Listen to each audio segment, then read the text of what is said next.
What's good, everybody? It's that time once again, or well, it's actually late, but nonetheless, Touchdowns and Tangents, live from the Good News radio station. I am PD Camarillo. Woo! I'm Kenneth Berry. It's Serve. And intern Serve in the house. Shout out to you. Hey. Shout out to my boy Kenny for finally graduating. Doing his paper right now. Yeah, fun fact. I was just going to wait till the show to say that, but yeah, apparently, depending on what grade I get, they're going to recount my units, and I might actually just be done as of Sunday. And if that's the case, a Vegas run is happening sooner than later. Shout out to Keith. Yes, I will invest and save half of it, but some niggatry is happening this summer. Oh. Some fuckeration. Wow. Sorry. Can you say that? I said it. Legal's like, you know what? You've earned it. You've been really good for the past 2 months. But yeah, man. On that note, this is your weekly spot for NFL takes, topical tangents, Like and Norm's whatever bringing- pettiness Kenny's blasphemy burning on. Yep, like Norm's having unlimited bottomless apps. Yeah, that man. includes chicken tenders. And shout out to Asian spots that have wings and or wings. That's like most wing spot Asian owned by spots. Asians. We might have to hit Norm's after the We show. I'm starving. We Fun sleep on fact- wings a lot. Fun fact, from them. most likely if you go to a Korean spot, they're going to have fried chicken because that's what they're known for. So, And they're actually pretty fire. So are like Koreans the Koreans- original culture vultures no, for fried chicken? I mean, nah. I don't think so. Nah. Because They they just kind of do it figured their out. own way. Yeah, they figured out. When I went to Japan That is and true. I had their chicken, it's delicious. Korean spiced fried chicken. So- I've seen my chef make it. That shit is special. Yeah, man. It's actually how I. Yeah, it's like Asian- I Shout out want- to shout out to Wings World right here on Venice. It's actually pretty fire. Were there any boneless wings? Again, we went over this last week when you didn't want to go there and dragged me to bum ass Wendy's. No, you didn't want to go there. And shout out to Oh, Wings no. to Go No, I on actually did wanna Crenshaw go there. and Inglewood. Oh, that one's What good? is it called? Wings to Go. Oh yeah, By that yeah, bum-ass yeah, Papa yeah, John's, yeah. yeah. No, my Yes. boy took me there. That shit is actually fire too. Flight. Lemon pepper hot. Extra wet. Ain't no lemon pepper. That's what wings he in Cog. said.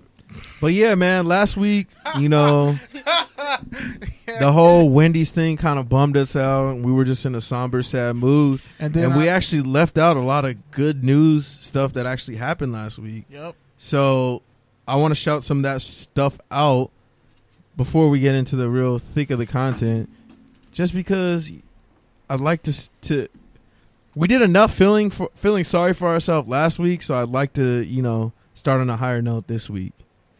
So yeah, man, shout out to Michael Thomas. He actually built a ramp for Jerry Hills, who lost his left leg. He did that last week, so shout out to him. Shout out to Zeke from the Cowboys. He paid for a funeral for an 8th grader who passed away. The 8th grader was one of the top high school players.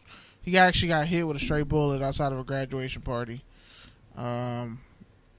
Yeah, sorry. Yeah, it was pretty tragic. But yeah, shout out to Zeke, man, for, you know, at least From the St. Louis area. helping that young man, you know, get the ceremony he deserves. And lastly, shout out to Greg Olson, who donated $2.5 million with an M to Pediatric Cardiac Center. So pretty much helping kids, you know, with heart disease. So again, man, That's dope. yeah, not everything in the NFL is all PEDs and IG beef and Twitter beef. You know, there's a lot of athletes who do good, especially this time of the year when it's, you know, kind of winding down. Or actually, it's actually going to start back up right now. You know, there was rookie camp this week, some voluntary workouts. So, And that young man's name was Jalen McKenzie. He actually was had been on like SI and a couple other magazines. He was literally one of the top players as a freshman. It's weird that they have middle school rankings now, but he was like one of the top guys. but yeah, so on that note, let's talk about it, man. First up, we got the whole Jets fiasco. Do you want to give a brief synopsis of that whole situation, as only you can do it? So the Jets and their infinite stupidity. I'm just gonna say, because I don't want to say his whole name, but it's something McMackenmurger. Yeah. His McMackenwhite. name is Jace. McMackenwhite. McMacklemore. That's his name. McMacklemore. Jace McMacklemore. They're Macla Yellow Wolf. Mackler Too Yellow far. Wolf. Yeah. I tried. First name Paul Wall. Last name. No, I'm just kidding. Paul Wall's cool. McLil Dicky. We're gonna table I'm that striking one. out right now. Okay, go ahead. Pause. Continue. You're making me forget the one white dude's name I want to say. Bubba Sparks. Never mind. But it was Bubba Sparks. But anyway, so the Jets fired their GM, who pretty much was allowed to give Le'Veon Bell a fat contract, trade Darren Lee to the Kansas City Chiefs for a 6th-round pick, even though he was a 1st-round pick in 2016. No, I don't think he did the trade. I think that he got fired before the trade. Yeah. Okay, but so the trade, he was already shopping him though. Yeah, but okay, yeah. But the fact that they let him pick, I mean, Quentin Williams was a great pick, but they let him run the draft. And then they fired him after the draft and most of free agency, the first wave of free agency. And then they fired him. Basically giving out major guaranteed deals to both C.J. Mosley and Le'Veon Bell, which... He also gave a huge deal to Tremont Johnson, or Tremont... From the Chargers? No, former corner. Former Rams corner. Trumaine Johnson, there we go. Oh, yeah, that was last year. He played at Montana, and... played free safety and corner, but became a better corner, obviously, with the Rams. But yeah, just I mean, I want to talk more about Le'Veon Bell, but before I even get to that, just to give you a little bit of an idea of kind of like the timeline, I think, so here it is, Albert Beer tweeted out. So 4:30, so basically, these are the timings of GM and vice president firings since the conclusion of the season. So on 4:30, 2017, the Bills fired Doug Whaley. 6/22/17, the Chiefs fired John Dorsey. 7/17/17, the Panthers fired David Gettleman. 12/7/17, the Browns fired Sashi Brown. 12/10/18, the Raiders fired Reggie McKenzie. 12/31/18, the Dolphins fired Mike Tannenbaum. And now here we are, 5/15/19, the Jets fire Mike McGogan. So the reason why I brought that up is you can just see, like, one, the two teams that made this type of move this past season did it 5 months ago. Two, outside of the Bills doing it, in 2017, right around the draft, if it does come, it usually comes farther after the draft, when the roster is more kind of already set. And so basically, it's just an awkward time that they did it. Like, it really makes no sense. Yeah, and Quentin Williams was a great first pick, so you can't really be mad at the Jets. They actually had I thought they had a pretty decent draft. Yeah, so you can't really fault them for that. But I guess they trusted him enough. They needed C.J. Mosley. They needed Le'Veon Bell. They're getting rid of Darren Lee, who honestly is probably going to be a better fit in a 4-3 scheme with the Chiefs. By the way, R.I.P. to Gunther Cunningham, former Chiefs defensive coordinator. He died. He also had he worked at all over the NFL, over like 30 years of NFL experience. But anyway, you look at that offense, it's looking kind of bare on offense. I'm not gonna lie. Well, also in the draft, they got Polite out of Florida in the 3rd round. Yeah. And they also got your boy Chuma Edoga, also in the 3rd round. Yeah, solid right tackle prospect. Which both those guys were in the 2nd round, so they got a pretty solid value there. And Chuma was a 5-star pick coming out of high school. As are most USC guys, but that doesn't always translate. But we don't need. It almost never translate. Wow, can we be honest? Admitting it? Can we be honest? I've always since USC days. I mean, like Clay Matthews wasn't a 5-star recruit. He was a walk-on. So there you go.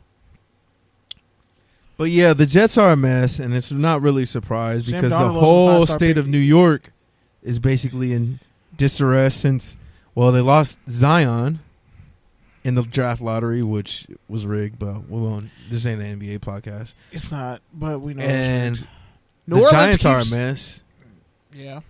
But yeah, man, the memes have been great. That whole meme of the Duke athlete that they wanted Versus the Duke athlete they got. Daniel Jones, and then also even the two Spider-Man memes, which I posted on TDs _ tangents Instagram, which is basically the two Spider-Mans, the Jets and the Giants, just looking at each other like, who's more dysfunctional? And the Bills are just in the background. As And a you fire hydrant. still haven't seen Infinity War, huh?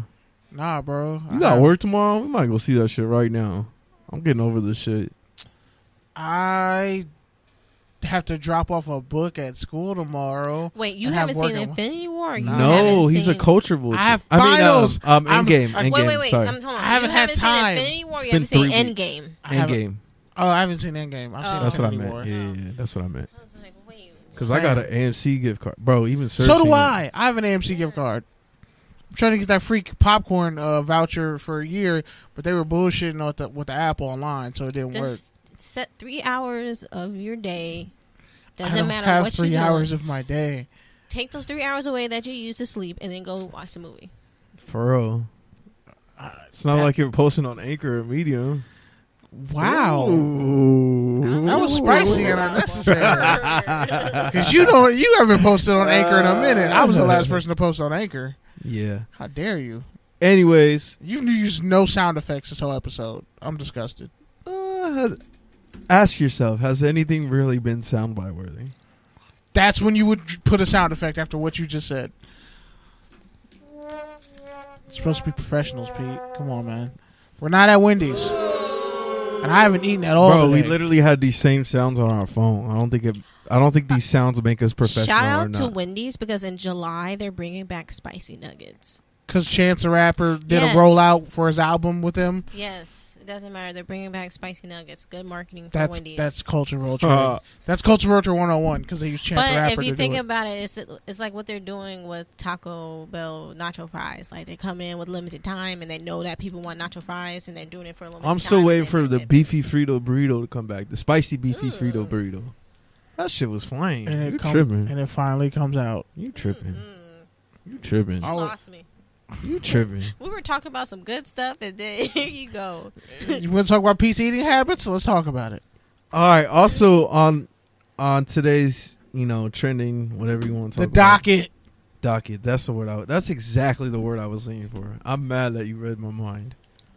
Yeah. So Patrick Helps when you're Peterson, writing a paper for your life. Cardinals All-Pro corner, caught a suspension for 6 games.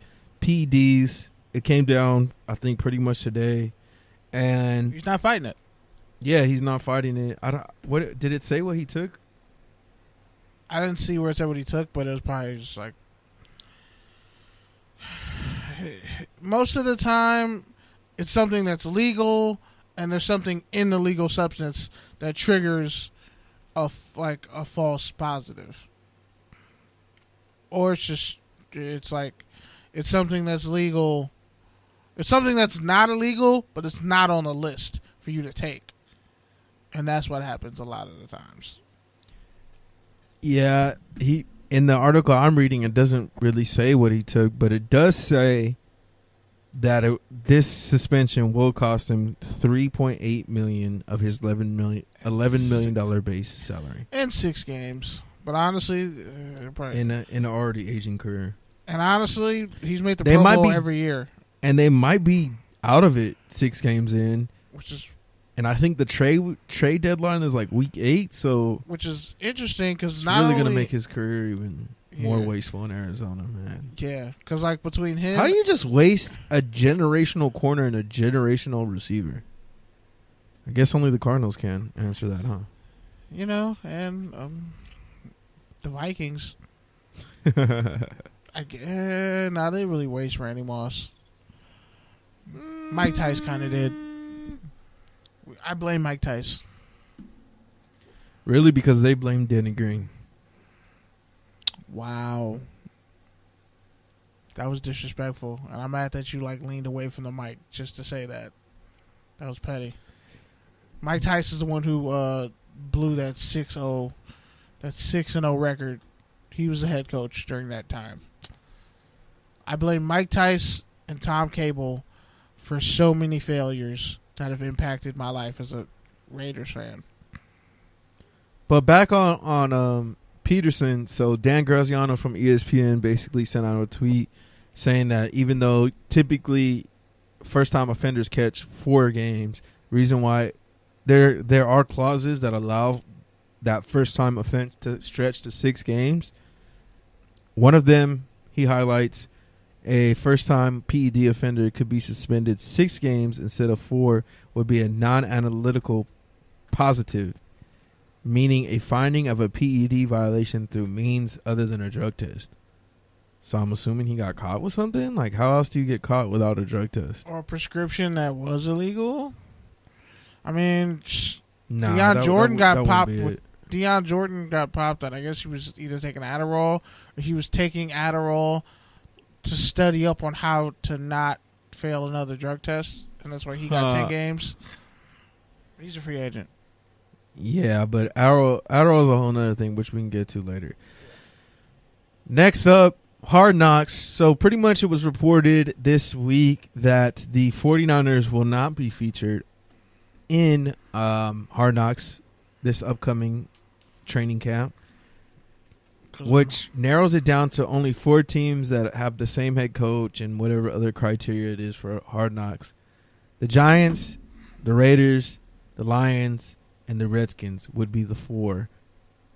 So, I think one of the other stipulations was you haven't been on it in 10 years. So, what do you make of those 4? Who would you like to see? Who would you not like to see? They should just put the Lions on. What so else we could all not watch it? Yeah. Who would we watch on the Lions? Who would be the storyline? Their linemen? Stafford? Yeah. Kerryon Johnson? Yes. So let's just cross them out. Who was their first round pick? They even have a first round pick? It just has to be the Lions. They're the most irrelevant team in the league. People have to care about that division again. The more I think about it, it probably is going to be the Raiders just because they are already such a dumpster fire. Might as well throw that of controversy extra bullshit on top of it. I actually read a column from 10-year Bleacher Report basically saying that Hard Knocks would be the ultimate test for the Raiders because it's essentially throwing the spotlight on all these personalities and seeing if they can handle the pressure early or not.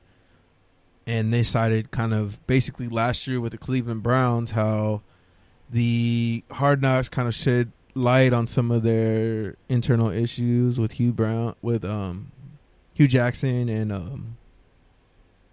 and other people. And so that's kind of why they were able to move away from Hugh Jackson so early, because all that added pressure of having HBO following your every move already started to rattle the Browns.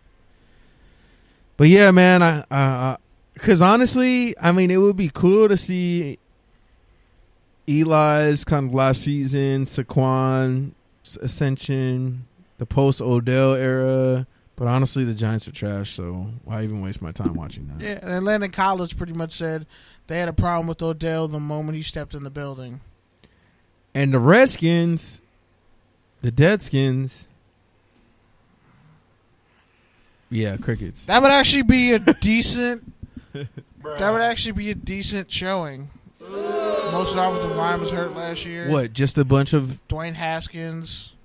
They just built a bunch of injuries, a bunch of rehab scenes.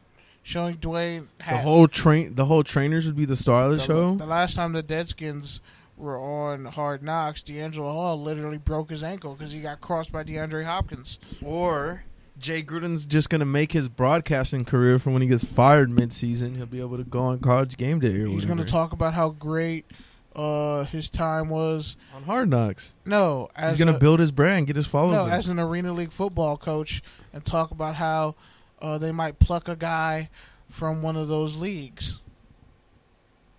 Because the NFL loves to shit on like its competition. Low key. All right, man. So on that note, let's switch it up. Let's go ahead and move into touchdown and turnover. We're moving right along today. I like this. You being halfway in the podcast, I can actually move through stuff without you circling back on it 4 times. I'm having severe writer's block. This is not funny. All right, man. So first up, we got Take Your Tangent. So your boy, Big Ben Roethlisberger, who you've talked about on this show.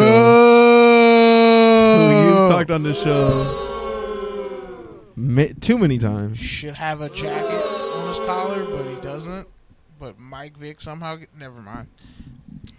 So basically, Juju Smith-Schuster posted a video of Big Ben and a bunch of his teammates essentially going out, hanging out on a boat. And even before that, there were a couple reports saying that Big Ben has been hearing that all the criticism he's been getting about how he's been as a teammate, as a leader, really over the entire duration of his career.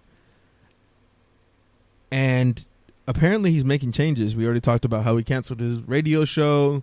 Now he's reaching out, taking his guys on a boat. So do you got a take or a tangent on Big Ben changing? Damage control. Part of it is probably a PR stunt to repair his image. I mean, his wife is an elementary school teacher, if I'm not mistaken. And also the other part is, like, I wish Aaron Rodgers would do something like this. See, that's what I was going to say, because that's where I was going to take it, is like, as much as I would say, like, yeah, it's probably just a PR stunt, we also don't see Aaron Rodgers, who also kind of went under this similar scrutiny from old ex-Mad Football players. That should be a role, like, on someone's album, skit. Mad Football Player. We've had the Mad Rapper. I volunteer. Done a lot. I volunteer tribute. I volunteer. I'll do it. I got 17 drops right now. I could just talk about my junior and senior years alone. Point is, I think this is Big Ben genuinely taking in the criticism, because I think he realizes, one, like, the wheels fell off that team, and he's the last man standing, so he has a lot of blame there for that team never getting over the hump. One. And two, he's getting older and probably realizes that the guys who he won a Super Bowl with, does he have 2? Yeah, he won 2, right? He won 2. Yeah, so all the people he won 2 Super Bowl with, none of them are there. And I think he realizes that he actually needs to be the bridge and stop being a dickhead. At least that's what we hope, man. Be the bridge builder, not the bridge burner. Exactly, man. Sometimes it takes to 37 to grow up. So Joe Budden? But, yeah, pretty much. To be determined. Wow. Either way, at least Big Ben is seemingly taking steps away from being a D-bag. Stop calling a grown man Big Ben. That's his nickname. Yeah, but he's Ben Roethlisberger. Whatever. Like, what's Eli's nickname? Okay, so you can give yourself a nickname calling yourself a legend, but I can't call Big Ben, who as he's been called for 15 years. No, I'm just like, I'm just tired he's of a 6'8" dude. Like, he's a big ass dude. He's not 6'8". He's okay. like 6'5", 277. He's the big burly one. Okay, 6'5" with 3-inch cleats on. What is that? Wow. 6'8". That's what I thought. Shut your ass up. First off, he doesn't have 3-inch cleats on, because he wouldn't be that mobile in the pocket. He probably has, like, something light. 3 inches is light, because 6 is what you play on in grass. But not everybody. Some people just wear some weird-ass turf variation. Yeah, that's true. So he could have that weird-ass turf variation. Yeah, because I think there's even like a 1.5 inch now. Yeah. All right, next up, we already kind of talked about Le'Veon, but pretty much, how come nobody, like, he goes to a team? He was on a team that wanted him but didn't want to pay him. Now he's on a team that paid him and doesn't really want him. Adam Gase is a. Can I give the storyline and then you can give your beautiful outline take that you just gave right now? Yeah, because that was the teaser. I got way more foul shit to say about Adam Gase. So pretty much, the reports came out after this whole Jets firing their GM. One of the reasons why they fired their GM is because they wanted to give Adam Gase more control over player personnel, which doesn't make sense because how has that ever worked? Trash and it didn't work in Miami. And it literally just came. It almost didn't work in New Orleans, but okay. Point is, one of the reasons why is Gase didn't agree with the GM. One of the things that they reportedly did not agree on was giving Le'Veon Bell a shit ton of money. So Le'Veon Bell went on record and was like, "Bro, I'm here to win. Like, I don't care if they like me or not." So do you got to take your tangent on Le'Veon Bell already having drama with the Jets? See, that we're gonna stop that narrative right there. The Jets already having drama with Le'Veon Bell. No, we're gonna stop. The Jets have drama.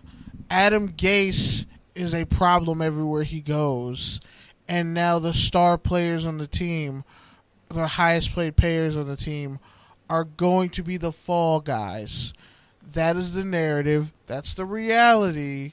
But it's spun as, oh, Le'Veon Bell's having another problem. No, Le'Veon Bell agreed to a contract, signed, and he's showing up and he's working. Oh yeah, out. No, I wasn't trying to paint it that way. No, I know you weren't. Le'Veon Bell's not the problem. That's the optic that most people see when they hear this story. They don't see it as, no, it's Adam Gase making another power grab. It didn't work in Miami. I think it's definitely some confirmation bias. People who already don't like Le'Veon because he essentially said, "I'm not going to hurt my body and my head," and cognitive dissonance, cost for people, myself money, and cognitive dissonance for a team that doesn't want to pay me. Exactly, cognitive dissonance for people who don't want to call out Adam Gase, or who don't want to admit that Le'Veon Bell's or the star player or the star running back isn't always the problem. Why don't you go ask some of those Dolphin players how they feel about Adam Gase? And they're in the same division, by the way, the AFC East. Just an FYI. Speaking of player drama with the front office, Josh Rosen, he basically came out at a press conference at workouts saying he pretty much still has not talked to Cardinals GM Stephen Klein. So you got to take our attention on that. Bro, stop talking about your ex. Let's start there. One. No. Believe me, I've been there way too many times. It's very self-destructive. You just got to move forward. He got about 2 more weeks to do it. He got about 2 more weeks. Once minicamp opens up, he got to let it go. Bro, once YG's album drop, I don't want to hear you talking about your ex no more. But what I got to say about that is, the Cardinals probably aren't even talking to Stephen Klein because they're probably trying to give Cliff Kingsbury the key to the kingdom. Or they're trying to figure out. Yeah, you like that alliteration, huh? Had you not stumbled, had you not tripped on it, yeah. You tripped on a K or a C. You tripped on a K somewhere. But anyway. Can you say that legal? I said K. Where? That's the pronunciation of a C or a K. Or a variation. Can he say CK on the show? Can I say KC? He lives on Crenshaw. I don't know. I'm from East Oakland. We invented gangbanging. Pause. But anyway. I would, if I was Josh Rosen, I would just be like, I don't know where he's at. He's probably driving around in a circle in a parking lot. Oops, too soon? Sorry. DUI. My bad. I forgot. But yeah, it's when it comes to Rosen, yeah, he should totally be honest about how dysfunctional and disrespectful that was. Because it was dysfunctional and disrespectful. And it's when it comes down to that situation, it's like he should be like, look, this is the fresh start I want, and this is the type of communication that I hope to have with the coaches here, because this is the kind of communication that I dealt with in Arizona from this process with that GM. I would use that moment to big up my GM and my head coach and the owner. If he wanted to be a real politician about it, I would use it to Since big up. what? The Jets are the only organization with a black head. No, the Dolphins. That's what I meant. Yeah, the Dolphins. My bad. With Yeah, the the black, Jets have, with a yes. black head president coach. and a black head coach. Yep, black president. And Reggie McKenzie's also in the front office somewhere in there too. Yeah, black GM, black head coach. I don't think it's GM, but No, he's personnel the guy. black dude is GM. I don't think his title is actually GM. It might be VP, but either way, he Yeah. oversees player personnel. Yeah. He's the head of the front office. But is yeah, fantastic. definitely, like you said, it would be a great opportunity to actually give the Dolphins some props for not being as dysfunctional as half of the teams we just talked about. And the Dolphins have actually a really nice offense and perfect scheme fit for Josh Rosen. Kenyon Drake, Kenny Stills, Devontae Parker, the tight end out of Penn State. That's like a 7-on-7 offense, though, bro. And Like he they're gets the ball definitely out of his that team. hands They're quick. definitely that team that will go undefeated in passing league and then go 5-4. Well, it depends on how good they run Like, depends how good they run the ball. They and I got- meant in high school or college, not at 5-4 in the NFL. ouch. Yeah. But that's really who the Jets are. So 7 I also 9 go to 8 high 8. school from a couple years ago. All right, man. All right. Next up, this is one that I wanted to talk about. So Matt Barkley, your boy, former SC Trojan, now turned NFL journeyman, bounced around the league a lot.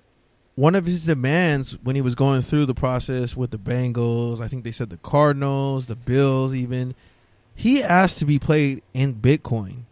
That takes balls. He's not the first or the only. Russell Okung also actually tweeted, I think it was this week or sometime recently, basically saying, imagine how cool would it be to see a player's salary in BTC. And he pretty much saying that he's part of the Bitcoin movement and anti-bank. So he's on board with that too. Anyways, you got a take or a tangent on players getting paid in Bitcoin. Bitcoin has lost a huge chunk of its value in the past 6 months. No, they're back up. It's They're back up to again? 8K. Yeah, it was down 3K. It's at 8K today. I don't know, man. I'm not really too sold on Bitcoin. Do you even know what Bitcoin is? I understand it. What is it? It's pretty much the form of... Okay, so it's like... You could just say, I don't really know what it is. I know what it is, but to explain it, it still feels weird. So it's like... Okay, imagine a transaction between me and you, right? Yeah.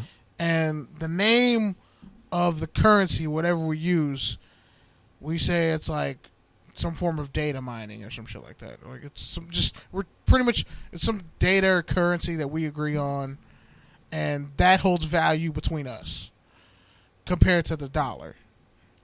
Yeah, I mean that's essentially what it is. That's you can call essentially it Bitcoin, what it is. That's essentially shoeshine, what it is. supercalifragilisticexpialidocious. I don't give a shit. You can call it whatever, but it's essentially a transference of currency or some form of good that somebody else agrees on. That's essentially what it is, but the thing that makes it such a big movement, phenomenon right now, especially over the past few years. Because a bunch of rich cats got rich doing it first. Well, besides that, to piss off the Rothschilds. Well, no, besides that, it's the technology behind the Bitcoin. So Bitcoin is a brand. It's a brand of cryptocurrency. Yeah. It's a type of cryptocurrency. But there are dozens and dozens of other alternative coins. Ethereum, Ripple are two of the other bigger ones outside of Bitcoin. And the thing about Bitcoin that makes it so appealing is it is essentially what we value it between me and you, but it's also being served on my server, your server, server, everyone else's server. Everyone else's server, so that value is upheld by being verified between us three and the network of other people whose that transaction is also on the server. So basically, it's just supposed to be a lot more secure because it is distributed amongst so many other people. It's not one server. It's not one bank being in control of it, it's essentially divvied up between all the people. And so that kind of goes into the gig economy. That kind of goes into people, you know, there's a lot of elements to it. White people like it, survivalists, libertarians, security nerds, tech people, like you said, people who want to get rich quick because people did all of a sudden get rich off of it. And pretty much the dollar's the fiat currency. It's going to crash very soon. The whole World War III and everything else. No, but like it's literally a fiat currency, and it's not going to last. Like, we literally print money, but we're trillions of dollars in debt. Like, you can't do that. I can't do that. That's a separate with issue. my phone bill. But whatever. Anyway. So, chat room. Shout out to Ryan. She said 400 once who made that YG drop. 400. Next up. Ask no questions. Just hold it down. Next up. I'm yelling at all graduation. One thing you already mentioned. Last taker tangent. Deion Jordan, he caught 10 games for Adderall. Caught our body about a week ago. PED. You got to take her tangent on that. Former. I don't trust Oregon edge rushers. Here's my thing on it, man. I feel bad for dude because it seemed like he was essentially getting his life together. He kind of had a down year again after having a good year like 2 years ago. But I felt like he was still going to catch on somewhere and then maybe get one more opportunity to actually get some serious playing time. But now, missing more than half a season, I think the reason why it is 10 games because he has previous suspensions for other substance abuses. I don't know if it was Adderall. Point being, it was Adderall. I feel bad for. No, I'm saying previously. Oh, okay. Yeah. Because I think he caught one with the Dolphins and stuff too. He caught several with the Dolphins. Yeah. He was suspended and out for a year because of that. Yeah, exactly. So pretty much, I just feel bad for dude because it's essentially his living. But I'm sure he'll try to catch on the XFL. That makes it. Because Daryl Johnston got a job at the XFL. He did? Yeah. Good for him, man. He got blackballed. Because him and Troy Aikman, what? Oh, I thought you were talking about Daryl Washington, the Cardinals. No, not Daryl Washington. No one knows what happened to him, but just know TCU players with drug problems are people you should probably. They usually don't pan out in the NFL. All right. Next up, we got touchdown to turnover. Let's try and make it quick. This should be quick. Shout out to Mikhail, PG, Courtside Radio, Good News Sports. Dwayne Bowe officially announced his retirement. He hasn't played since 2016, but he re-signed with the Chiefs for a one-day contract. Why do we keep talking about Kansas City Chiefs on this podcast? It's really starting to upset me. Don't worry, we got another one coming up. But is that a touchdown or a turnover? That's a touchdown. Like that one time I think he had 16 touchdown catches or something like that. Dwayne Bowe was nice for a couple of years at LSU. LSU receiver you? Nah, he was like the first big... Didn't he play with someone else too that went to the league? Yeah, he was like the first big LSU receiver in a while that was good.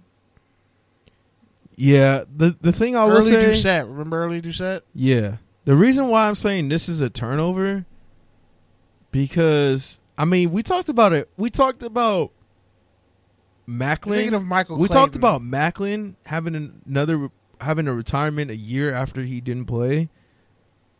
For Bowe, this is 2 full seasons. Going back to the team that essentially cut him. I thought he retired for real. Yeah. And you sign a 1 game to retire with them? Like, bro, you already retired. Macklin didn't even do that. At least he was, doing it at a gender reveal, living his best life. And was like, yeah, fuck football. I'm going to be a family man. Dwayne Bowe's just like, hey, did y'all remember me? Like, hey, remember I paid for the Chiefs? Jamal Charles did it. Remember I was a Pro Bowl receiver who didn't have any domestic abuse? That was the wrong button. Yeah, I know it was. Because I know I was like, bruh, damn. Okay. All right, next up, man, the Pats signed Jamie Collins, free agent, former Cleveland Brown, former Patriot. The Patriots traded him.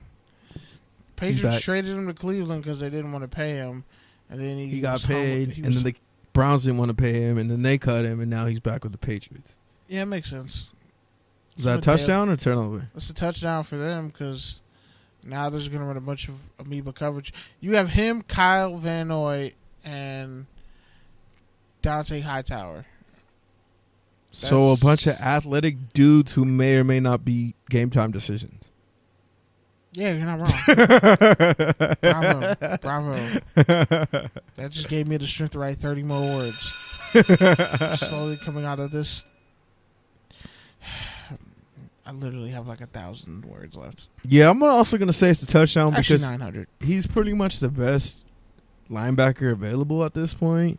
And the Patriots are pretty good at finding veteran bargain bin free agencies. I think Zach Brown signed with the Eagles. Yeah, he signed a couple weeks ago. All right, next up, another one we already mentioned. The Jets traded Darren Lee to the Chiefs for a 6th-round pick. Is that a touchdown or a turnover for the Chiefs? It's perfect for the Chiefs because he really is a coverage linebacker and they're running a 4-3. And he can complement Ragland since, Ragland can't cover. has no speed. I don't know who the third outside linebacker is, but Darren Lee's an upgrade. Yeah, for sure. The dude is converted safety. Didn't they just draft someone like last year or this year? Dorian O'Daniel, the dude for Clemson, who's really good. I don't like that linebackers wear numbers in the 40s. It's really gross now. Nah, I don't like seeing a 44. Better than a safety. Except for 42. Safety can wear 42. Outside of that, well, Chinnon Wilson wears 42. A 47 is nice on a will linebacker.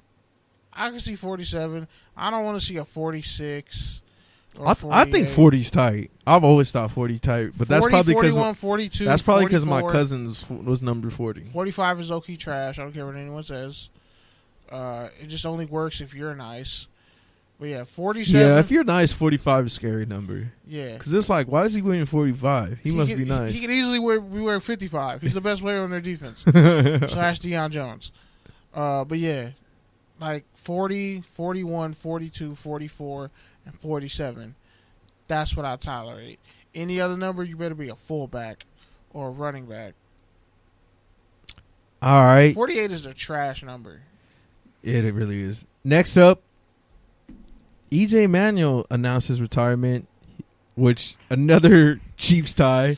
He recently signed with the Chiefs to be their backup, and he announced his retirement. So is that a touchdown or a turnover? I would say it's a touchdown, but it's probably a sack, fumble, or a pick six. Oh, you're a scumbag. Do. No, I'm just... Can we just, I'm going to say it's a turnover because, one scout had him as a tight end. Did E.J. Manuel ever really get a fair shot? He got beat out by Tyrod Taylor, his first or second year? And outside of that, black crime or no? Outside of that, he was pretty much the fallout from Christian Ponder. So it was like he actually played good as a Raiders backup. He should have stayed. And he was actually not the problem that year that Derek Carr was hurt. He should have stayed. He almost beat Denver. But John Gruden's never mind. John Gruden Vormeered him. Never mind. All right.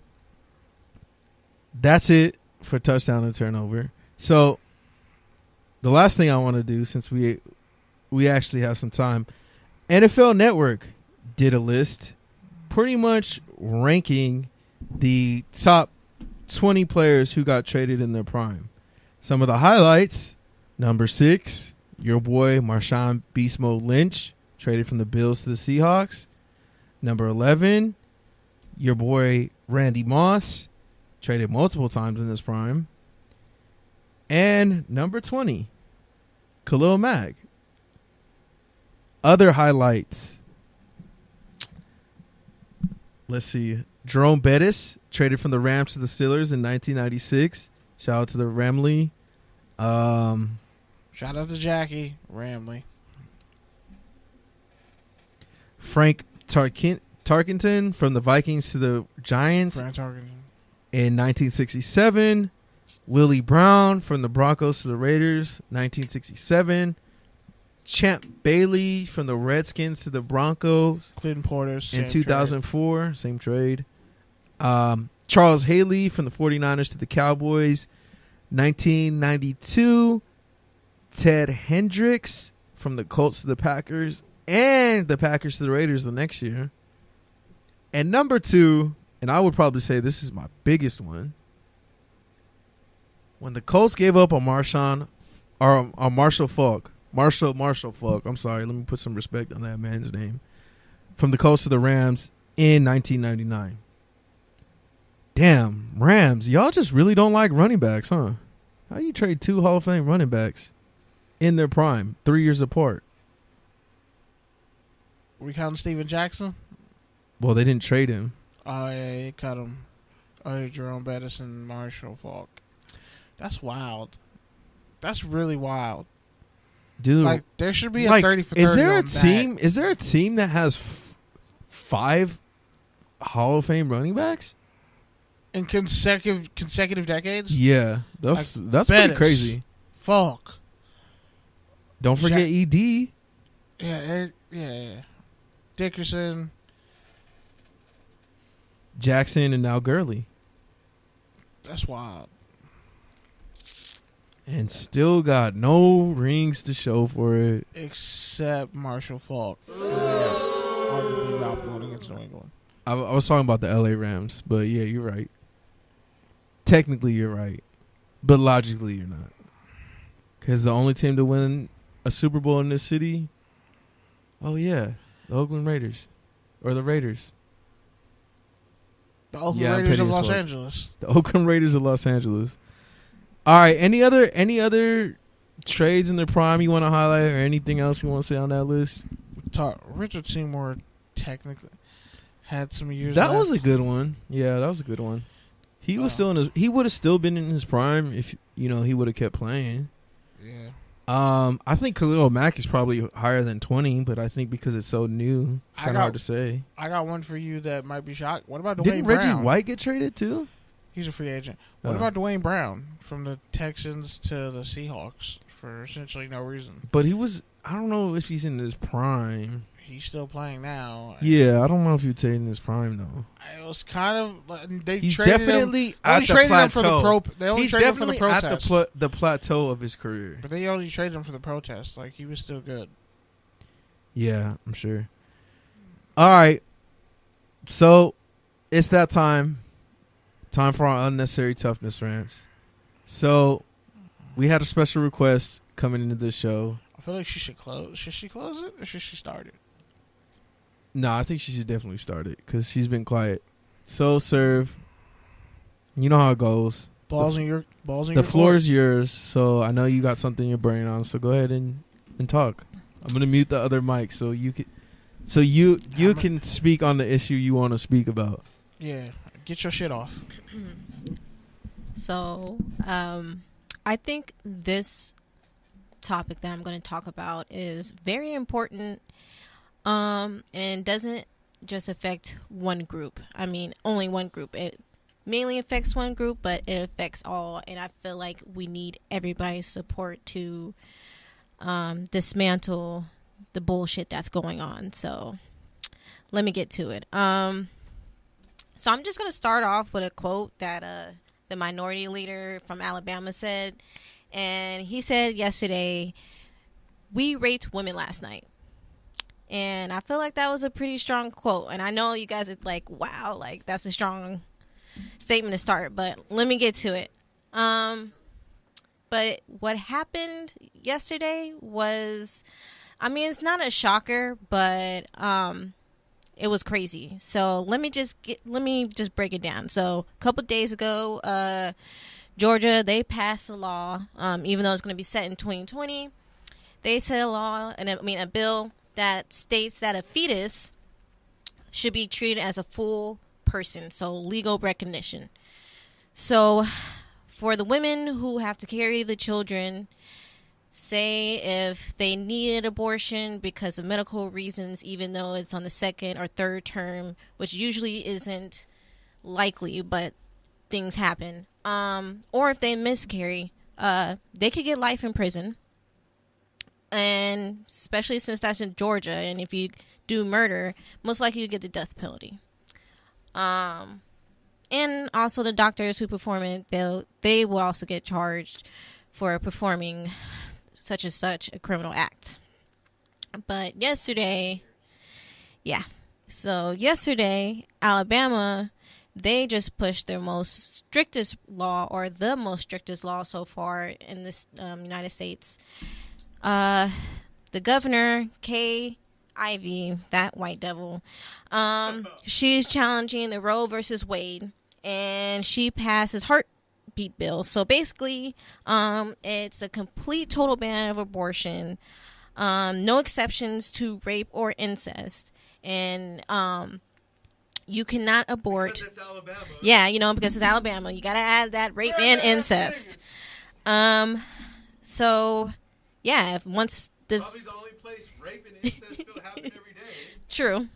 And everywhere, but so 6 weeks, if your fetus or whatever the thing that's growing in your body is 6 weeks, you cannot do an abortion. And guess what, boys and girls, mainly boys, you find out once you're 6 weeks if you're pregnant. You cannot find out once you're 4 weeks or whatever. You have to find out once you're 6 weeks, because that's when your hormones get in there, whatever. And today, even though it was on the hush because everyone's so worried about Alabama, Missouri also is passing a bill that's also doing a ban of abortion for 8 weeks. So you guys, this is crazy. This is crazy. Because most of the people that are passing these bills are white men. Okay? White men. That is a problem. Yes, that is a huge problem, because they have these excuses about, well, we have morning after pills, we have condoms, we have all these things, and guess what? So why are we regressing? I don't know. And guess they don't even read reports. They don't read studies, because actually abortion is really at an all-time low. I have not heard of one person in my lifetime who has straight up was like, you know what? I'm just going to get an abortion just for the fuck of it. No, that is the hardest decision of your life. I don't care how old you are. I don't care what it is. Whether you are 12 and you just experimented with sex and you don't know what the hell you're doing, because they don't introduce sex education until you're in high school. So you can be in middle school and, you get introduced to sex because that's what we do. We're curious. They can experiment and they get pregnant, and they don't want to get in trouble by their family, because who knows what they're going to do. They don't have that access, and they usually need parents' permission to do all this bullshit. So there's a lot of fucking circuits that we have to go through as women in order to get through to that shit. So yeah, maybe we are older and an accident happened, maybe we are at a time. It's not, my point is, people, that it is not up to anybody except the person who is carrying that goddamn baby. It is up to them to make that decision. And it's so crazy that we are United States of America, and we originally, or the white people, came from fucking England to motherfucking United States and colonized this shit because they wanted to separate themselves from the church, right? Church and state. That's what we cry about. Taxes, this. We don't want to be taxed. Blah, blah, blah. Taxation's death. Blah, blah, blah, blah. And yet, and we have this whole First Amendment about freedom of religion, expression, all that bullshit. That's what we cry about. And yet we have these governors and these congressmen and these senates trying to pass these goddamn bills that totally reflect what we are not trying to do and what we pride ourselves on not being. So how are we going to sit here, and even though we claim that we don't care if you're Muslim, we don't care if you're Jewish, whatever, why do we care that what a woman does with their body based on a biblical or a piece of literature? It is fucked up. There is science. We're in 2019, almost 2020, where there's scientific proof and there's reasons and exceptions on why women do this, and yet people just don't give a fuck, and they feel like, oh well, if it's a human being and God sees it as a human being, why should we kill it? Well, I don't know, because we already have so many fucks around shooting up schools and shit, and we have people, a population already that we can't even control, and you guys are sitting here trying to tell us that, oh, you can't have a baby because we want to, why can't you just adopt? Why can't you just put in an adoption center? We already don't care about the people in adoption, which are the minority. So, we as black kids, brown kids, and poor kids, y'all don't even want those kids that are in the foster care because they're lost in that system. You don't even care about them. So why the hell would you make that suggestion if you yourself are not going to do that? So before I sign off, I just want to bring that to everybody's attention, because it's important, and even though you may be pro-life and whatever, fuck you, sorry, we have two different ideas. I mean, I respect it, but at the same time, fuck you, because this is my body. This is not right, and the government should not control a person's body. I hope I don't sound like this crazy conspiracy person or crazy feminist person, but it's just about respect of someone's body, whether you're a man or you're a woman. Men will go crazy if we demanded men after a certain age to have a vasectomy. Men will go crazy, you know what I mean? So why would you guys think it's okay for you to dictate what we can do with our body because you feel like a fetus of 6 weeks is a person, which is not true. It's just fucking cells that are in our body that are growing to be a human being. You know what I mean? There's more that goes to that. And also, people just think that people are reckless and we just go to to the clinic just to get abortions for whatever. No, like I said, it's a hard decision to make. And if we close that access to those things, there are going to be children, teenagers, and adults doing that in the back alley and doing it with wire hangers and going to kill themselves. Either way, these abortions are going to happen. And we should actually have these clinics open and have people do it safely. So, sign off, guys. I don't want to, bombard you with all this craziness, but I just want you guys to think about it, because this is a war on women, and this is government control on women. This is blatant. Like, it's in your face, and it's not okay, because you guys would not want the government to dictate your body. And I'm calling out men. I just want you guys to think about it. Whether or not you guys care about if a fetus is a person and whatever that is, just think about the woman who has to go through those things, because we have to own up to that. And it's fucked up for you to think, well, that is God's plan for somebody to rape a 12-year-old or rape whoever, for them to have to carry that child, or incest or whatever, for them to have to face that tragedy that they had to deal with, and that abuse that they had to go through, and then for them to have to carry that on. It's just fucked up. So I just want you guys to really marinate on it, think about it, and talk about it, because it needs to be talked about. And whether you're moms and sisters or friends, girlfriend, whatever it is, this is about women's bodies and women's rights. This is more than just caring about the future of our children, because we obviously can tell that with our government right now, we don't care about the future. So thanks, guys, for listening. Wow, that was amazing. I agree with most of what you said, but what I do want to add is, obviously, I remember my freshman year, I took a gender women studies class, and this kind of when I first started to really get into feminism.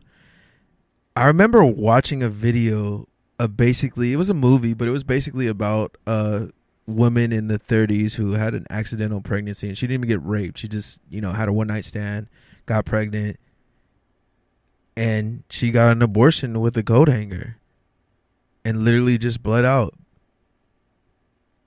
And the movie was over. She died, and it was credits. It was the most tragic thing for a Friday 11 a.m. class that I've ever experienced.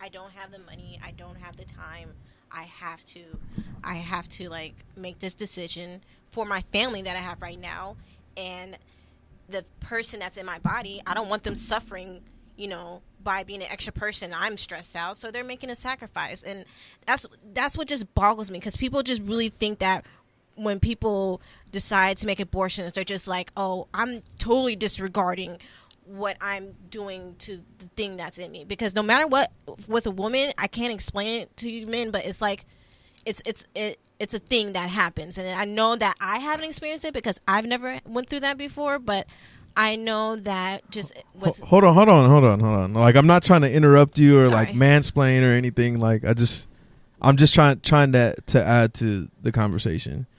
And so, the other thing, Kenny was there. We were there when this whole presidency happened. There was the big women's march. Me, Kenny, Mancini, we went out there. You guys were mostly covering it, but I was there to support. You hooked us up with the name of that hood restaurant. That restaurant that had El Tapia, yeah. Yeah, which by the way, guacamole you cried. I so much cried. guacamole he literally teared up. Like I teared up over guacamole. I was like, this could. The point is, we knew something like this was going to happen, and now that it is happening, it's crazy, especially because some of the senators presenting the bills have actually had abortions themselves, and our president, who's kind of against it, has most likely had multiple. White, nasty white men. But, and here's the distinction that I want to make. The same way it takes two people to make a baby, like, yeah, ultimately I agree with you. It is on the woman because she's carrying it and it's her choice and all that. But I also don't want to downplay the impact that decision has on the man and on the family. Because child support court is like one of the, other than mass incarceration, child support is probably one of the biggest money rackets in this country. But besides all that, whatever, I'm not even talking about that. The only thing I'm trying to say is, like, I completely agree with you. It is the woman's choice, but I also don't want to downplay the effect that it can have on men and on family dynamics. That's why I said right before I said everything that this affects both men and women. And even though this is a woman, I'm saying, like, them carrying the fetus, whatever, that's a woman's choice, and what they do with it affects men as well, whether if they do make the decision or don't make the decision, and that's why I say that men also play an important role, and they need to be informed about this, because usually it's traumatic. It's traumatic for both people, I mean, not just women. It's traumatic for men, because then they realize that their child, they have a kid, and then they make that decision of what if, that person makes a decision of having an abortion. They're like, damn, I could have had a child, and now she's taking that away from me. I don't have that choice. She has that choice. So it's a sense of they don't have that control, or whatever that is. Maybe I'm bringing too much into it, but it is traumatic for both parties. It's not even that. It's just like that thing that you're saying you feel on the inside. Like, it also happens in men. It's just men, they don't recognize it, right, until the baby's born and until they're holding it, right. But it happens. So that's the only thing I want to say. But yeah, on that note, so I'll get to my rant. Pretty much the first thing I wanted to say, man. So I was having this conversation with a couple of my homies this week. I've been going through a lot of stuff lately, but that's not new. Anyways, I was just telling them, man, I really miss that feeling of, like, you're so tired. You had a 2-hour workout. You're in hour 3 of practice. It's team. Your coach wants you to go, like, full speed. You need to go because if you don't score a touchdown, you have to run more hundreds after practice. And you can't stand up straight in the huddle because your legs are literally exhausted. Your brain is tired from all the X's and O's, and you have homework to do. And you literally don't want to be there. Like, you literally just want to go home, do your homework, work on your paper, whatever the case. And you line up, and the ball is hiked, and you literally run full speed, and you just knock the shit out of someone. And it's like, at the end of the day, like, I have nothing left, but I still have more than that bum. Like, I literally miss that feeling so much. Outside of that, the other point I wanted to make, man, and I think I've made this point before, but To me, man, friendship is crazy, and especially as you get older, it really changes. And to me, I think the biggest thing that I'm always learning about friendship is, to me, friendship isn't about, okay, I go to all your brunches and your birthdays and like I'm there every time you need me. Like, bro, that's like a girlfriend. Like, we don't need to be that needy. But like at the end of the day, man, if I ain't seen you in a year, 2 years, 3 years, 6 months, whatever the case, and I see you and it's just like no time has passed, like, to me, that's a real friend. Like, that's someone who it's not about them, it's not about what you can do for them, but it's just a matter of them supporting you. They're there for you, regardless of what you're going through, regardless of if you're present or not, regardless of if you're going through shit or changing or whatever the case. It's like they're just happy to see you, and it's like nothing's changed. And even if you've changed, they're still just happy to see you. Like, they're literally happy that you're still on this earth and that our paths have crossed, whether it's because we both stopped our lives and made it happen or just because it coincidentally happened. Regardless, like, that to me is friendship. And lastly, shout out to Kenny for finally taking that walk. He's got one more to do on Monday. I will be there, full air horns, booing the fuck out of you.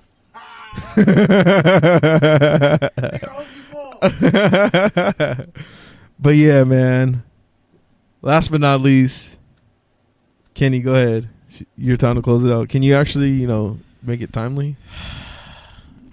Take 15 minutes. I mean, what's more timely than me, like, graduating after all these years, after, like, all the setbacks. And it's weird, like, my mom, because I had Black Grad on Sunday, Mother's Day, and, like, my mom just wouldn't stop crying. My sister wouldn't stop crying. And it kind of, like, it warmed my heart, because, like, I've been working, grinding, like, just tooth and nail for this moment to happen,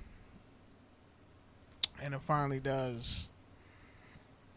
And now I'm kind of just slowly realizing, like, oh shit, it's going down. Like, the dream is almost complete, or the mission is almost complete, I should say. The mission is just starting.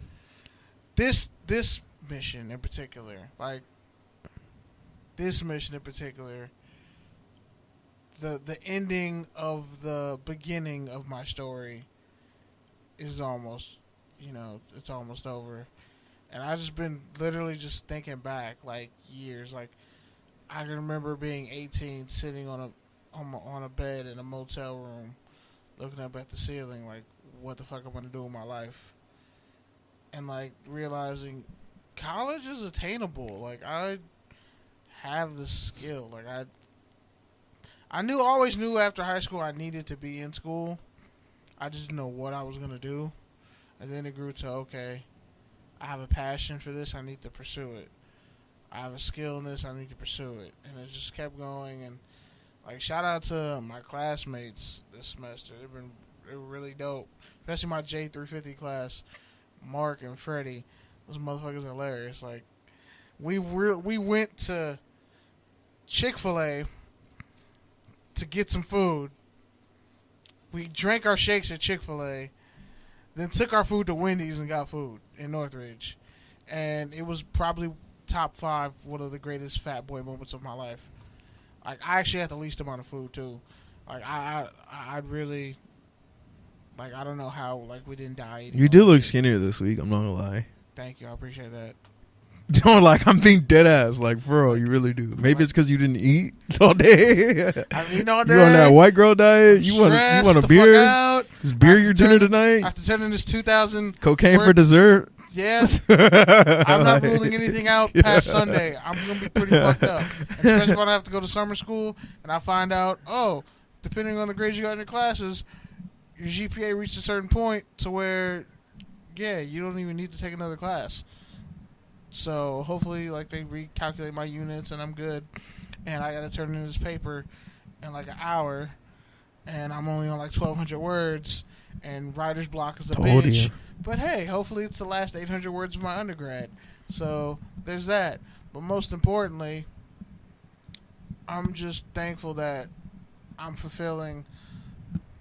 I gotta call it a prophecy because on my grandfather's deathbed, he told me, he was like, "You're gonna go accomplish great things in life. You're gonna go to college. You're gonna graduate. Just look out for your mom and your sisters." Now at the time, I only had one sister, so he apparently knew that like my mom, I don't know, like people who are about to die, I guess have some weird heightened sense of whatever. But like literally a year after my granddad died, my little sister was born. So I don't know, like that has to be God's doing because I can't really explain anything any other way. And the fact that like I was homeless at one point and living in motel rooms and all types of shit, like dealing with the injury I had in high school and having to recoup and figure out what I was gonna do, starting all over, the sundial bullshit, dealing with that again, coming back, paying my way back into school, paying my way for classes this year. This shit is not cheap. This shit is mad expensive, bro. Like, my time, my money, my energy, my effort, my everything that I've put into this. And now that it's finally come, I honestly don't know how to feel. I probably won't know until they call my name and I hit the stage. Dead ass. But just know I'm going to be looking incredibly fucking sharp because my sash is top 5. You need to hit the pins, bro. Because your shit was yeah. lopsided, bro. Fucking up your pictures. It kept sliding off, but shout out to the homie Raul. That's why you got to put pins. Yeah, shout out to the homie Raul for pulling up and doing a photo shoot. And when I release those pictures on Instagram, y'all gonna fucking lose your minds. Especially some of my homies like Pete and Mancine and Andrew. You're gonna die at all the inside jokes that those pictures have. Yeah, man. I know you're gonna do a lot more great things than graduation, man. Enjoy your moment, but this is just the start. This is just like, I'm ready for it to be over. Just like this bullshit, this fucking punk ass. This is the engagement essay that I'm typing and trying to finish, but writer's block sucks. But I'm gonna finish it and I'm gonna turn it in, and that'll be the fucking end of it.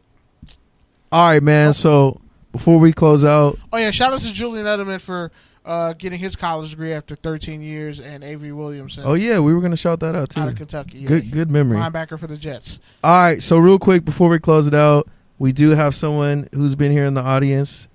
Our boy Mark, Sports Talk with Mark, Saturdays, Good News Sports. Make sure you check it out. With the pink windbreaker and the white cap. Mark, you got anything you want to say real quick before we close out? You got the Drake at the hookah lounge fit on. I respect that.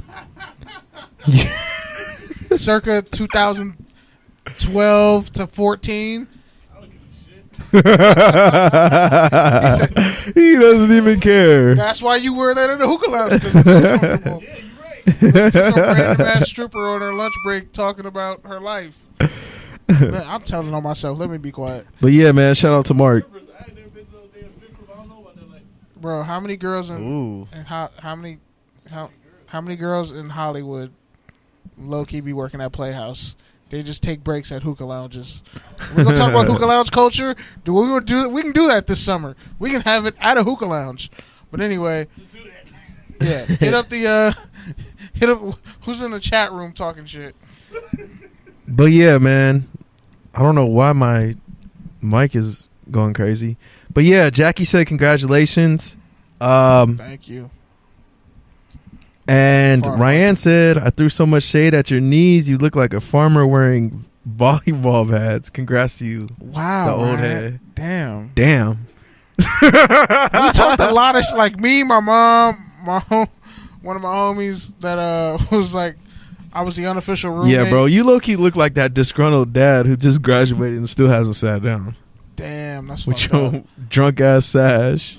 Yo, it was like 5 of us on a rooftop just talking shit. Bro spent $400 on the sash and couldn't buy 99-cent pins to keep that shit straight. I didn't spray it. Come on, bro. I didn't spray it yet. It's just been hanging up. A safety pin, I mean. I know. I still got to spray it, too, to get the wrinkle out. Yeah. The Downy spray is like $6. I'll get a safety pin. You can even just put it in the shower and steam That's it. what I was gonna do. I was gonna steam it. Yeah. My All mom right, was man. trying to On iron that my note, gown, I was like, no one cares about that shit. on that note, you can't iron it because the embroidery. That's will what mess I it up. told her. It'll burn it. She tried It'll to burn iron the gown.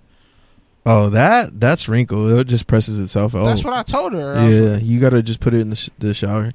Anyways, I'm giving you tips because I'm preparing for my master's. Like, anyways, TDs_tangents on Instagram, on Twitter. You know what it is. Cool Good flex, news. Good news radio station every Thursday, Shout out to 8:30. Shout out to X Squad. Shout out to FPC Radio. Shout out to your favorite podcast app where you can also find this. On that note, and pray for a nigga because I really need to bullshit 800 words to finish this essay. we're out. Peace. I'm struggling, y'all. Seriously.